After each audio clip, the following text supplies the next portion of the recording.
위기를 맞아 나락에 떨어졌던 기업이 극적으로 회생하는 경우가 종종 있습니다.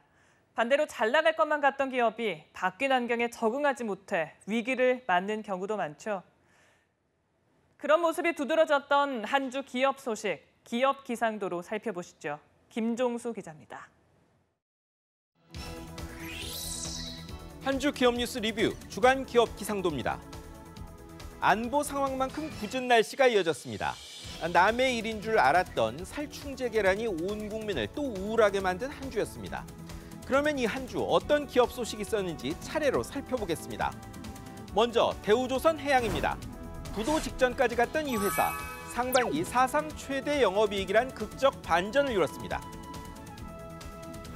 4년 내리 적자던 이 회사의 상반기 영업이익이 9천억 원, 순이익은 1조 5천억 원 육박합니다.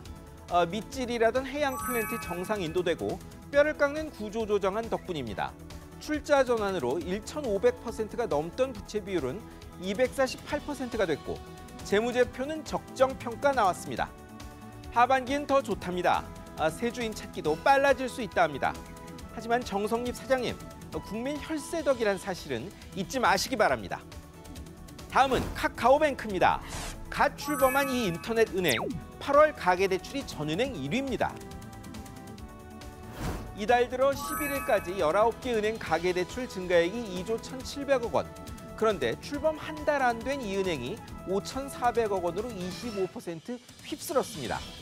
자본금 8조, 직원 14,000명의 신한은행이 4천억 원으로 2위니 말 다 했습니다. 그러자 다른 은행들이 금리 따라 내리기 시작했습니다. 하지만 심각한 가계빈 문제 악화시키거나 10여 년 전 카드 사태 복제판이 된 일은 피했으면 합니다. 이제 흐린 기업으로 넘어갑니다. 신세계, 롯데, GS, 현대백화점, 이랜드, CJ, 한국 대표 유통재벌들입니다. 갑질 3배 배상법 표적이 됐습니다. 갑질 폭로돼야 땜질 제재하던 공정거래위원회가 큰 칼 뽑았습니다. 아예 법 고쳐 갑질 들통나면 납품업체 피해 3배 물어내게 하겠답니다. 멋대로 대금 깎고 남의 직원 일 시키는 거 다 걸리는데 그게 다가 아닙니다. 저희들이 처음에 이제 이 법을 만들 때 상상하지 못했던 기상천외한 불공정 거래 행위들이 최근에 굉장히 많이 속출을 하고 있는데요.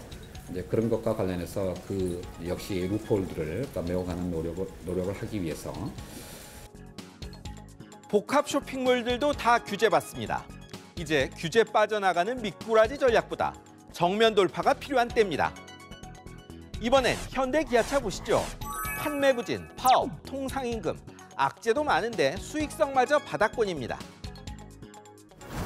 상반기 영업이익률이 현대차 5.4%, 기아차는 3%입니다. 작년보다 각각 1에서 2%포인트 이상 떨어진 겁니다.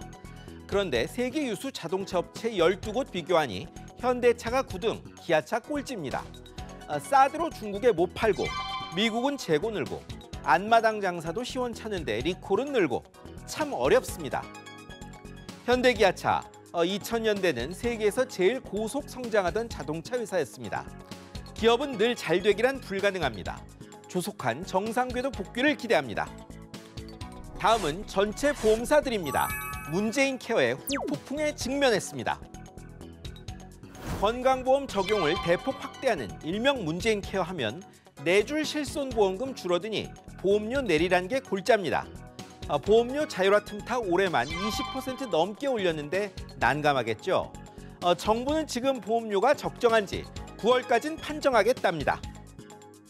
건강보험 보장 커지면 실손보험 수요 자체가 줄 것이란 게 보험사들의 더 큰 고민입니다.